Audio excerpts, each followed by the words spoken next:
Hammer time!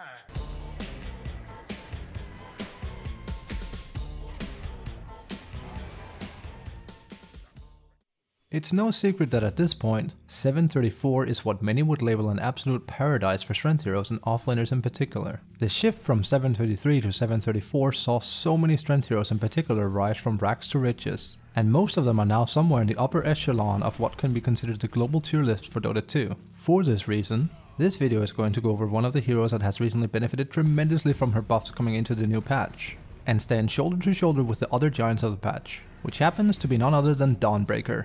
If you like this type of content, I'd hugely appreciate a thumbs up and a follow here on YouTube. I put out videos like this on a weekly basis and I hope to continue to do so with your support.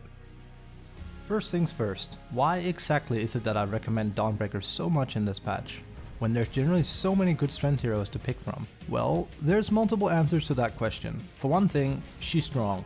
Like, really strong. Dawnbreaker packs a serious punch innately as a hero, and starts off the game in the initial laning stage with the ability to hit really hard, and only escalates further as the game goes on, due to how her kit works together with her Starbreaker and her Luminosity skill. Second, she's insanely versatile. So versatile is she, in fact, that she can occupy pretty much any lane and any role and still do her job right.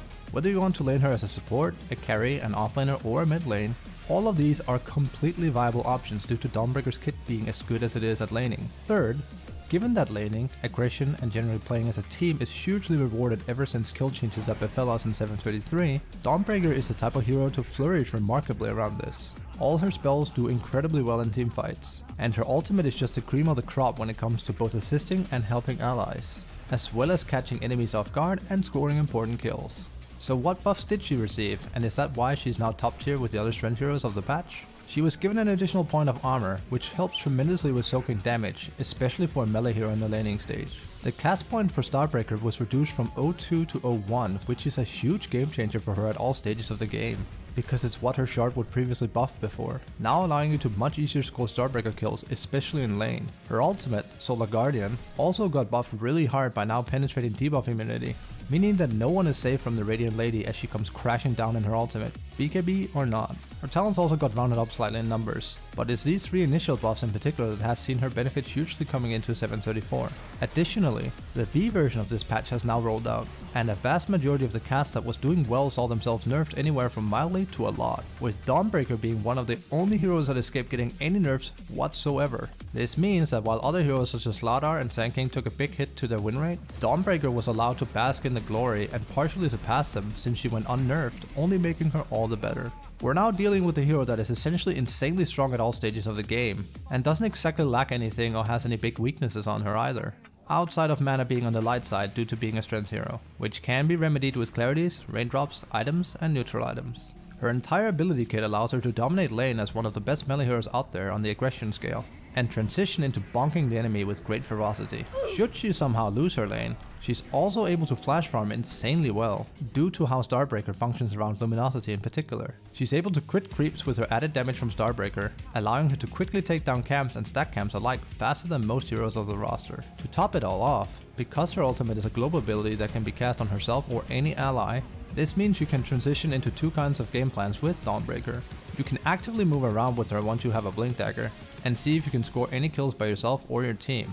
Or, because your global range ultimate, can decide to focus on farming creeps a lot more, shoving lanes, creating space before engaging into a teamfight with your team globally, or assisting an ally that's out of position, helping them and turning the fight. There are not a lot of heroes in the game that are capable of doing this with their native ability, with Io, Underlord and Spectre being some of the few heroes that can show up at will from anywhere on the map whenever they so choose. With this versatility only making Dawnbreaker that much scarier, because the opponent always has to be ready for the potential that Dawnbreaker might use her ulti and arrive into a fight.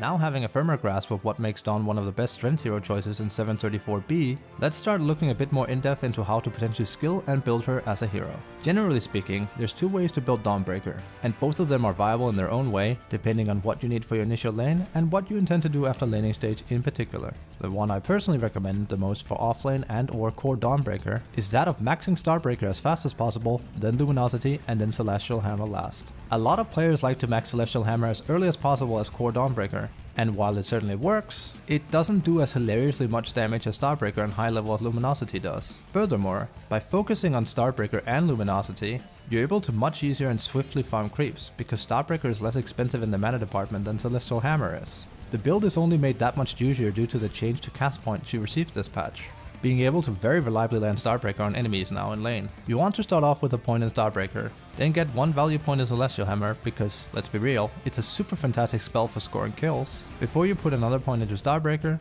and then pick up Luminosity at 4, or another point in Celestial Hammer.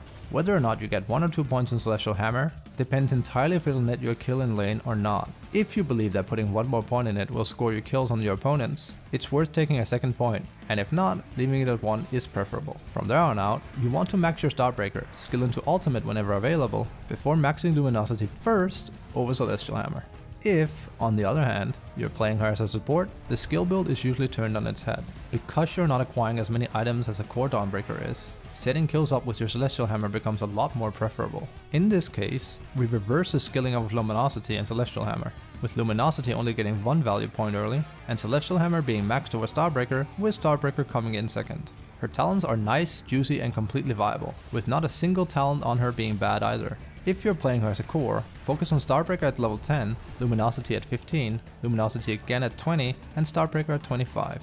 If you're playing her as a support, you can do the same of course, or you can play more around her utility by going Hammer at 10, Solar Guardian at 15, Solar Guardian again at 20, and finishing it up with Celestial Hammer at 25.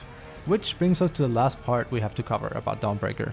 The itemization process. If you're playing Dawnbreaker as a core, you want to start off with a Quelling Blade, a stick, some branches, and a set of tangos. Our 2 first items preferably on lane will be that of Magic Wand for more stick charges and some stats, follow up with a Bracer for some initial extra stats and more hammer power on lane. We're then gonna follow it up with our boots of choice, that happens to be that of Face Boots, letting us gap close easier, move around faster, and generally be a bit tankier. Next up is the big item before Blink Dagger. I happen to be a complete lover of Omelette of Mordegon, and it's the one I personally recommend the most. Actively using it before Dawnbreaker absolutely crunks the enemy and shatters their skull, only becoming that much more vile with Luminosity crit added in. Alternatively, Echo Saber is also a viable and juicy choice that gives you an additional hit, as well as giving you some much needed mana regeneration, with the added benefit of building into Harpoon later. From here on out, we want to acquire Blink Dagger and a BKB in any order, depending on what's needed for the game. Because Dawnbreaker's ultimate is a global engagement tool, we don't need Blink Dagger as fast as other initiator heroes such as Axe, Centaur, or Slaughter does, so we can slot in an item a bit easier before it, such as BKB. With either BKB or Blink Bot, you also want to pick up a shard really badly. It gives you debuff immunity while you're swinging Dawnbreaker, and lets you move around with Dawn, letting your land Dawnbreaker hits so much easier, and make you a significantly bigger threat once you engage. Following this, you can go for just about anything on Dawnbreaker because she's super versatile. Desert gives a huge amount of damage and minus armor to her, and lets her rack up more damage. Aghanims gives her an insane amount of healing on her ultimate, gives all the allies within 60% evasion, on top of letting her sit in her ult longer or come crashing down faster, while also being quicker at channeling it. Assault Cuirass gives a lovely buff to you and your team alike, letting you dominate the enemy a lot easier, as well as pushing towers. Daedalus lets you reach stupidly high amount of numbers in the damage department, with potential of almost one-shotting enemies. Heart of Tarask is another lovely pickup on her in late game, because she becomes unbelievably tanky with it combined with her Luminosity.